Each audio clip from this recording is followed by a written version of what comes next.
Même l'armée, elle a ses journalistes.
Ça va bien, oui.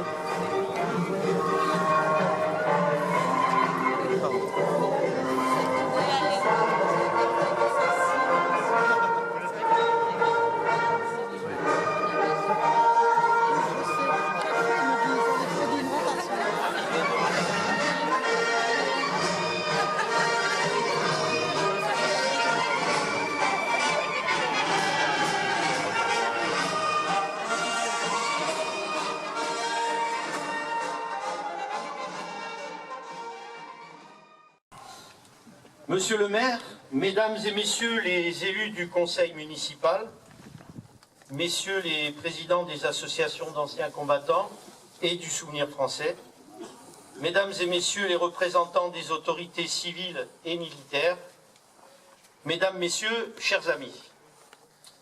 une époque, un village. L'histoire, celle de la construction de notre monument aux morts, commence en 1919, quand le conseil municipal vote l'attribution d'une somme de 2500 francs pour la réalisation d'un monument à la mémoire des enfants du pays morts pour la patrie. Le 12 mai 1920, le maire Emmanuel Roustan écrit au préfet pour demander une subvention. Le 24 septembre 1920, le conseil municipal désigne le lieu où nous sommes aujourd'hui comme emplacement du monument. Afin d'aider la commune exsangue financièrement au sortir de la guerre, comme la majorité des autres communes, il est décidé de lancer 2 souscriptions. L'une au secrétariat de la mairie, l'autre chez M. Urbani Libre, comptable et trésorier du comité des fêtes de bienfaisance. Une tombola est également organisée lors des fêtes provençales et l'ensemble a permis de recueillir 8 500 francs.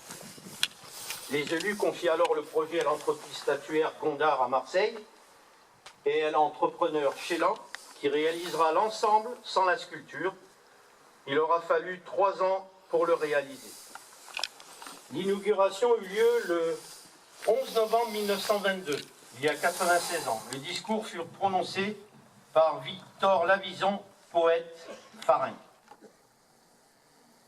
Par sa rénovation, nous souhaitons honorer tous ces combattants morts pour la France et affirmer les souvenirs de notre passé qui sont morts pour notre liberté.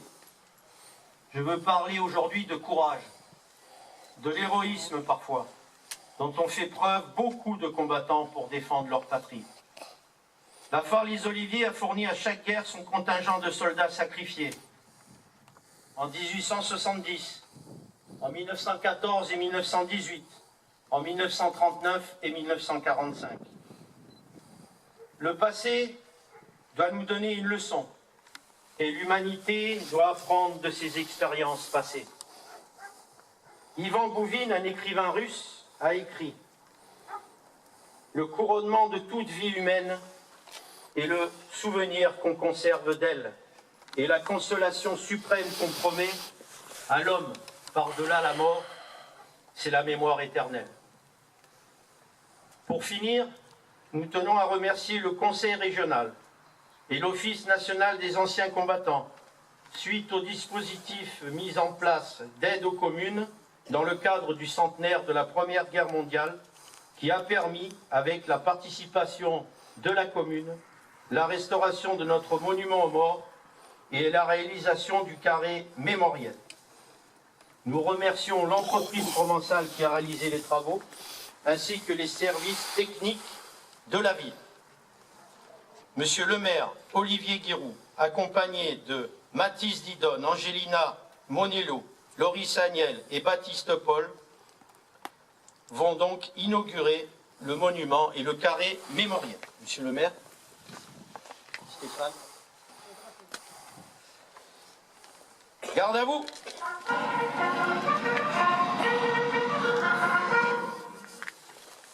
Ouvrez le banc.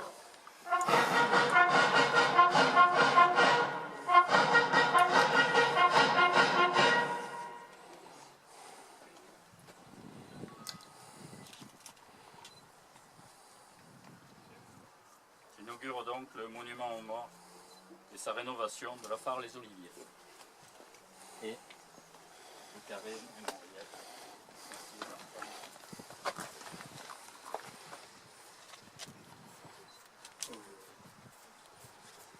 Merci. On peut applaudir.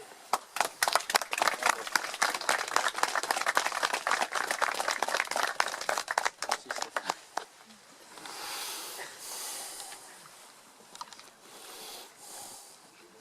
Très bien.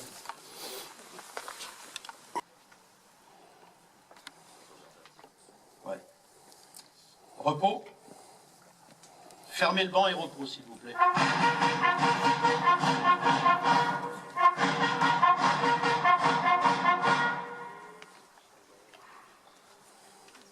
Monsieur le maire, mesdames et messieurs les élus du conseil municipal, mesdames et messieurs les représentants des autorités civiles et militaires, messieurs les présidents des associations d'anciens combattants et du souvenir français, messieurs les porte-drapeaux, mesdames et messieurs, chers amis.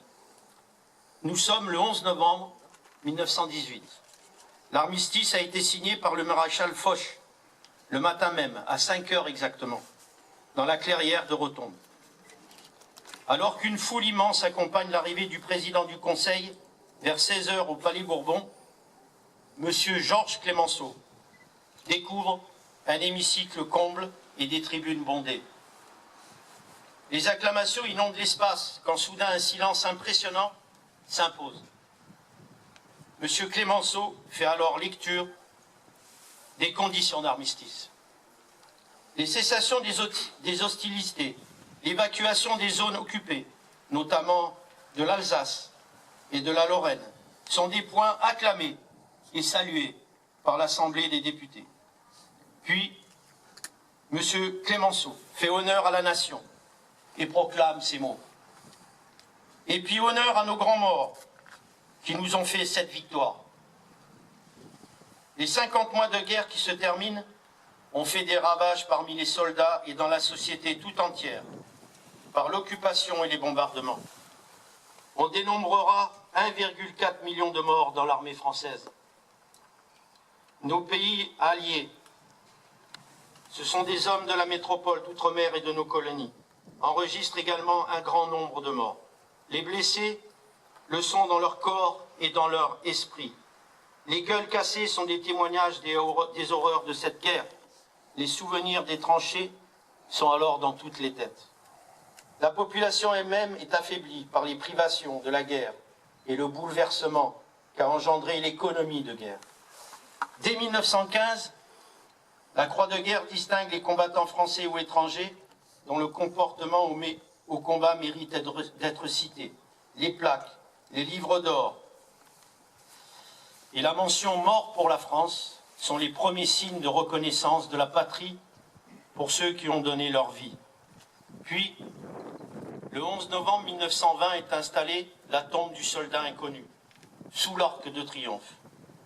Dans cette volonté de rendre hommage à tous les poilus, la flamme éternelle y est rallumée tous les jours à 18h30 depuis 1923.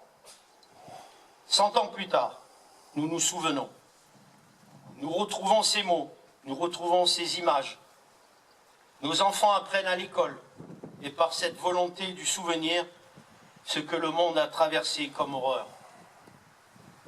Nous nous souvenons de ce temps passé et de cette guerre née d'une époque faite d'alliances, de rapports de force et de nationalisme exacerbé, dans un contexte colonial.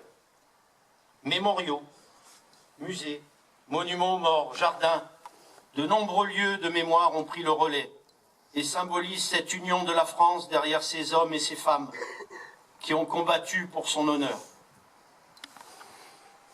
Pendant ces 4 années de centenaire de la Grande Guerre, nous avons suivi le déroulement de ces 4 années de l'horreur, avec des batailles meurtrières s'étend d'une longueur insoutenable.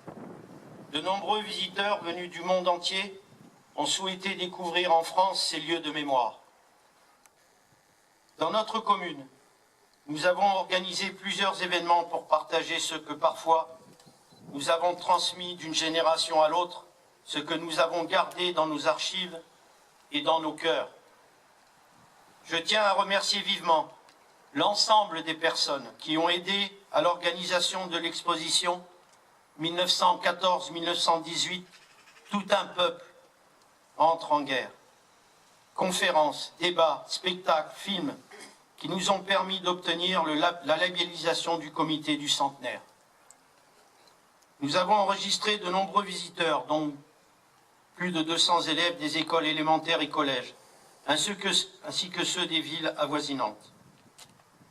Suite à l'engouement créé par ce partage, la commune a le souhait de poursuivre notre devoir de mémoire. Quelques projets nous ont été proposés et nous souhaitons les soutenir avec l'aide de nos associations d'anciens combattants et du souvenir français. Aujourd'hui, en ce 11 novembre 2018, nous sommes réunis pour rendre un hommage qui, 100 ans après, est toujours aussi vibrant dans le cœur de tous les Français. Nous voulons montrer combien nous avons tous conscience que grâce au sacrifice de tous ces combattants, la France d'aujourd'hui, celle dans laquelle nous pouvons vivre, existe. Des hommes ont fait le même sacrifice de leur vie par la suite, et je souhaite que nous rendions hommage aussi à tous les soldats de la Seconde Guerre mondiale et des guerres de décolonisation.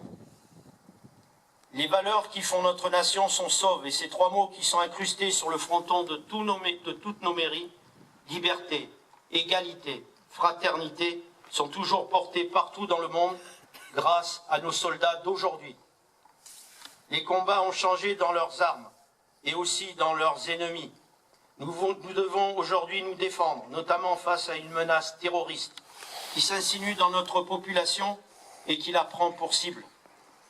Plus de 30 000 militaires français sont engagés sur le territoire national et en opération extérieure. Et nous rendons hommage aussi à leur courage. Nos pensées vont également aux familles de nos soldats disparus. Pour terminer, je souhaite redonner la parole à Georges Clemenceau. Ce 11 novembre 1918 a osé exprimer en pleine Assemblée nationale toute son émotion devant la grandeur du sacrifice de tous ces hommes qui ont tout donné pour la France. Grâce à eux, la France, hier soldat de Dieu, aujourd'hui soldat de l'humanité, sera toujours le soldat de l'idéal. La lecture d'un témoignage de Poilu du 11 novembre 1918 va être faite par deux élus du conseil municipal junior, Loris Agnel et Baptiste Paul. Témoignage d'un poilu, le jour de l'armistice du 11 novembre 1918. Le 11 novembre 1918, la Première Guerre mondiale, surnommée la Grande Guerre, prenait fin. Et, avec elle, la plus grande boucherie de l'histoire de l'humanité jusqu'alors. Et rien ne vaut pour en témoigner que cette lettre d'un poilu à son épouse, lui décrivant la joie qui gagne ses camarades et l'atmosphère de fête et de soulagement dans les villages qu'il traverse. Il faut attendre, mais qu'attend-on? Pourquoi attend-on? Impossible de croire sans arrière-pensée au retard du courrier qui est parti pour Spa, aux suggestions d'une prorogation de délai. La route de Malétroit, la traversée du village inondé, est encore embrumée malgré le soleil qui brille depuis 2 heures. Des villages sales, humbles et tranquilles. La lande, de vieux moulins. À quoi pensons-nous tous? Au paysage mélancolique et charmant? À la guerre? À la paix? Nous passons, sans y prendre garde, la route à gauche qu'il nous faut prendre. Et nous voici dans un village. À droite, la mairie pavoisée. Au fond, l'église pavoisée. Mais dans le halètement du moteur qui s'arrête, les cloches à toute volée et, sortant de l'église, une troupe d'enfants. 60, peut-être 100 petits-enfants de France. La classe 30 de Saint-Vincent en Morbihan. Drapeau en tête, avec le curé en serre-fil qui les pousse et les excite, et les gens qui font des grands gestes. Vite, hors de la voiture. Et les hommes et les femmes, qui sont les plus près, se précipitent vers nous. Il n'est besoin d'aucune explication. Seulement un homme et des femmes nous disent en pleurant qu'ils sont des réfugiés de rame. Ils n'ont qu'un mot. Ah, les cochons. Mais nous les comprenons. Ils renvoient à leur pays détruit. Ils repensent à leur martyr de 3 ans et plus, à leur exil, à leur retour. Accolade au curé dont la main tremblante tient la dépêche jaune. L'armistice est signé. Les hostilités cessent aujourd'hui à 11 h. Je compte sur vous pour faire sonner les cloches. Poignée de main au maire, monsieur de Piauget, à un autre notable dont la femme, morte récemment, a donné cette cloche qui sonne si joyeusement. Nos alliés sont acclamés. On crie « Vive la France et vive l'Amérique, vive Foch, vive Joffre !» On remercie Dieu et le poilu. Et le curé montre son grand drapeau du Sacré-Cœur, qui flotte triomphant sur le parvis de son église. Chacun pense à ceux des siens dont le sacrifice a gagné cette heure. Les larmes coulent sans qu'on cherche à les cacher, mais les visages rient, le visage de la France est joyeux. Je voudrais voler vers toi, les enfants, ta mère et tous. Je pense à Jules, dont j'ai reçu hier soir une carte. Je pense à François et à tes frères qui sont sains et saufs. Et je me réjouis, puisque je n'étais pas auprès de toi en ce moment unique, d'avoir du moins vécu cette ère dans un petit village breton, simple, sincère, humble, plutôt que dans une ville en délire. Et maintenant, partout les cloches nous accompagnent, à Saint-Jacques, à Redon, à Avessac, où nous sablons le champagne, à Savenay, tous les alliés dans les rues, La gare enfin où je t'écris, un train militaire part. Mais quel cri de joie! Finish la guerre!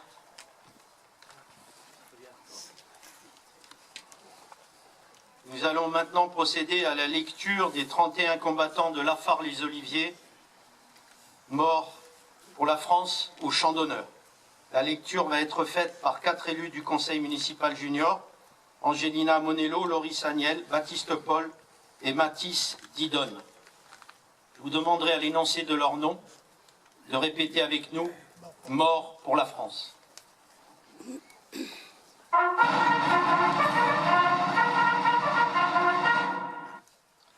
Mort pour la France, 1914-1918. Lecture des morts. 1914. Rendons Île-de-Verre, mort pour la France. Girard Louis, mort pour la France. Donadieu Clément, mort pour la France. Berne Antonin, mort pour la France. Gilbert Paul, mort pour la France. Andro Marius, mort pour la France. Rouvière Émile, mort pour la France. Guigues Paul, mort pour la France. Blaise Marcel, mort pour la France.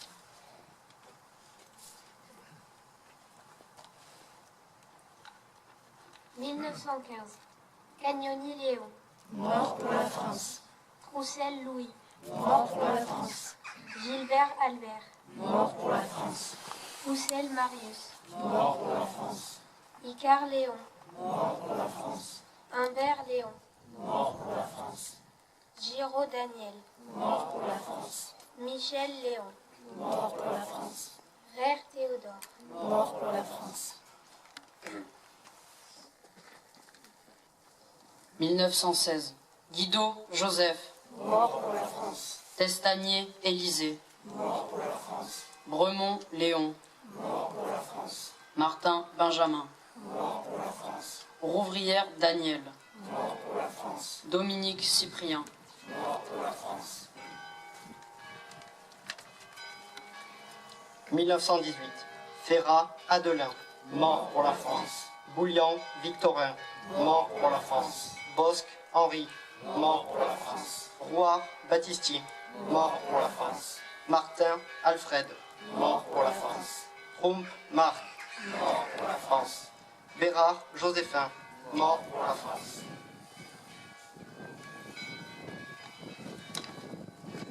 Conformément à la loi de programmation militaire pour les années 2019 à 2025, un hommage est rendu aux militaires morts pour la France dans les 12 mois précédant la journée d'hommage à tous les morts pour la France. Adjudant Émilien Mougin, 1er régiment de Spahi, mort pour la France au Mali, le 21 février 2018, il avait 32 ans. Maréchal des logis Timothée de Moncourt, 1er régiment des Spahi, mort pour la France au Mali, le 21 février 2018, il avait 32 ans. Caporal Bogus Pochilski, 2e régiment étranger d'infanterie, mort pour la France en Irak, le 21 mars 2018, à 31 ans. Repos.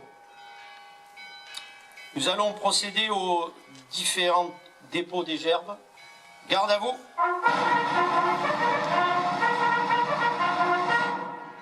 La gerbe de la municipalité sera déposée par Monsieur le maire, accompagné de Mathis Didonne et Angelina Monello.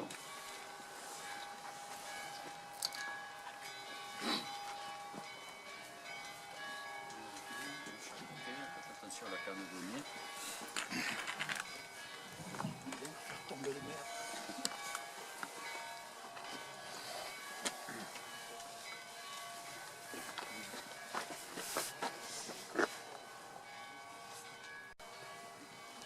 La gerbe de l'association des anciens combattants et victimes de guerre, ainsi que celle de l'association républicaine des anciens combattants, sera déposée par Georges Touvenel et accompagné d'André Ferraud.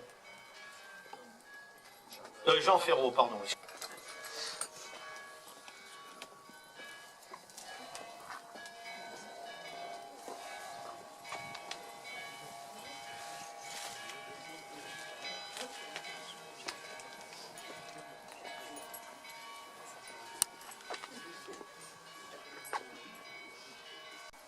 La gerbe de l'Amicale et de l'Union des anciens combattants d'Afrique du Nord est déposée par son président Christian Sana, accompagné d'André Pasquarelli.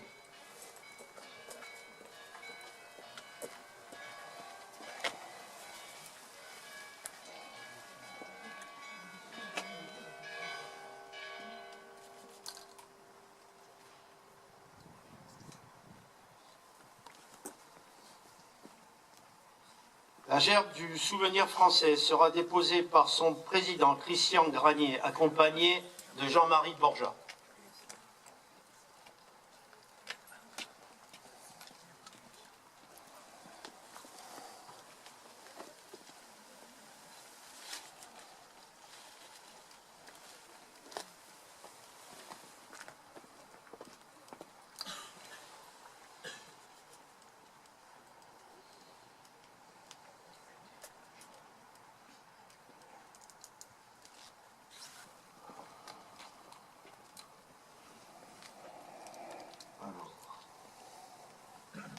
La gerbe du Jean-Marc Julisy, notre député, sera déposée par Antoine Géant, son représentant.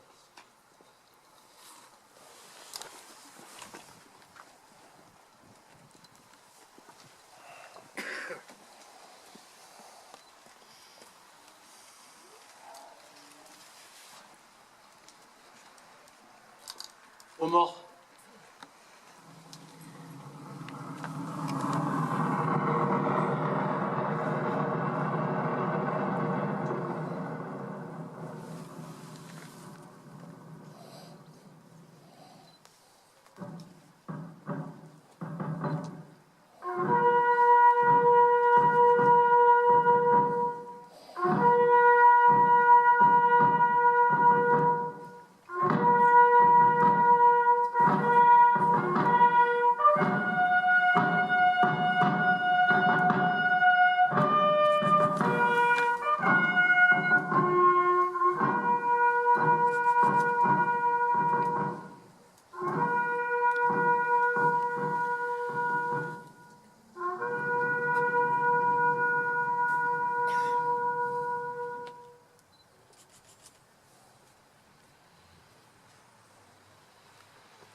La Marseillaise.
Conseil municipal junior, super.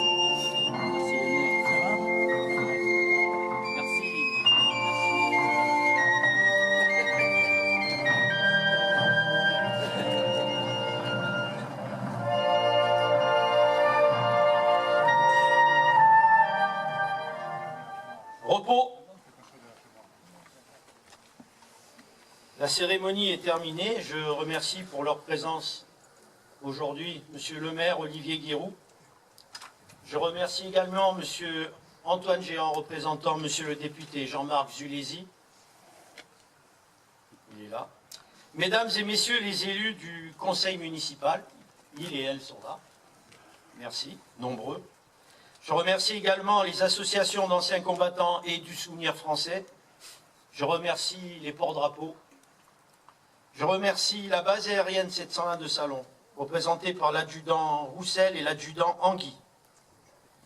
Je remercie la délégation du lycée militaire d'Aix-en-Provence, encadrée par l'adjudant Antier et également représentée par le brigadier chef Arniac.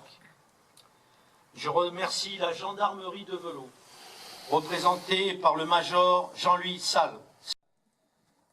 Les sapeurs-pompiers de la base Vallée de l'Arc, représentés aujourd'hui, donc il y a le capitaine Charel qui est là. Merci. Je remercie la police municipale, représentée par Guy Magade. Le CCFF, je remercie la Croix-Rouge, représentée par Jeannie Paul. Le conseil municipal junior, encadré par Nelly Bendali et Myrina Chauvin. Je remercie également les présidents des différentes associations présentes aujourd'hui. Je remercie les services techniques et Loïc Agnel qui était donc à la sonorisation. Merci Loïc. Le service de la communication et le service enfin des affaires militaires. Ainsi que la population qui est présente aujourd'hui à la cérémonie.